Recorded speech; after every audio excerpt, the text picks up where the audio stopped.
দিয়েছেন, নিজের অনুগ্রহ দান করেছেন।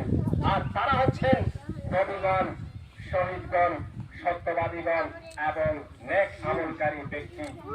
তাদের সঙ্গে তারা থাকবে। ওয়াহাসানা উলাইকা রাফিকা। এবং আল্লাহ রাব্বুল আলামিন বলেন এদের বন্ধুত্ব কতই না মনোরম হবে সেদিন। তো এখানে এই হাদিসে এটি ক্লিয়ার হয়ে গেল যে আল্লাহ রাসূলের প্রতি ভালোবাসার সাথে সাথে আল্লাহ রাসূলের আনুগত্য এবং এই রাসূলের আনুগত্য এতটাই জরুরি যে এখানে কোন রকমের যদি ব্যাঘাত ঘটে মুমিনে থাকতে পারবে না, মুমিনেই থাকতে পারবে না। আল্লাহ রাব্বুল আলামিন বলেন সূরা নিসার 65 নম্বর আয়াতে ফালা ওয়া রাব্বিকা লা ইউমিনুনা হাত্তা ইউহাক্কিমুকা ফীমা শাজারা বাইনাহুম সুম্মা লা ইয়াজিদু ফী আনফুসিহিম হারাজাম মিম্মা কাযাইতা ওয়া ইউসাল্লিমু তাসলিমা।